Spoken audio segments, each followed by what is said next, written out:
අවුරුදු කිට්ටු වෙලා එනකොට අපේ ගෙදර වාතාවරණයම වෙනස් වෙලා යනවා. අම්මා ගෙදර අස් කරලා පරණ දේවල් ඉවත් කරනවා. පරණ දේවල් ඉවත් වෙලා අලුත් ජීවිතයක් පටන් ගන්න ලෑස්ති වෙනවා. ඒක හුදෙක් ගෙයක් පිරිසිදු කිරීමක් නෙවෙයි. හිතක්ම සුවපත් කරනවා වගේ.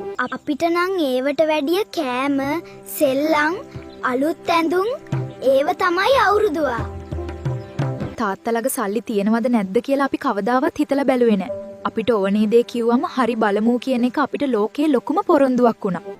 ඒ බලමු කියන වචනේ ඇතුලේ කොච්චර ප්‍රශ්න තිබුණද කියලා අද අපිට තේරෙනවා. අවුරුදු දවසට මේසෙ පිරීලා තියෙන කෑම අතරින් අපි තෝරගෙන කෑවේ රසටම තියෙන ඒවා.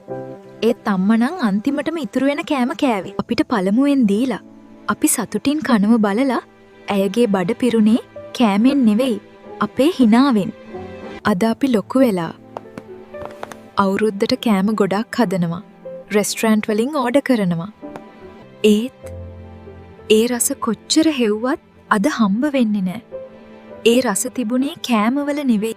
ඒක තිබුණේ අම්මගේ අතින් තාත්තගේ මහන්සියෙන් අපිට දුන්න ඒ ආදරේ ඇතුලේ. අද අවුරුදු කියන්නේ කැලෙන්ඩර් එකේ මාක් කරන දවසක් වුණාට එදා වගේ හිත පුරාම සතුටක් එන්නේ නැහැ. ඒ අපිට සතුට නැති නිසා නෙවෙයි. ඒ සතුට හදපු මිනිස්සු එදා වගේ අපි ළඟ නැති නිසා. හෝ අපි ඒ හැඟීම් වලින් දුරස් වෙලා නිසා. මේ ජීවිතේ සතුට කියන්නේ අපිට තියෙන දේවල් වලින් මනින එකක් නෙවෙයි.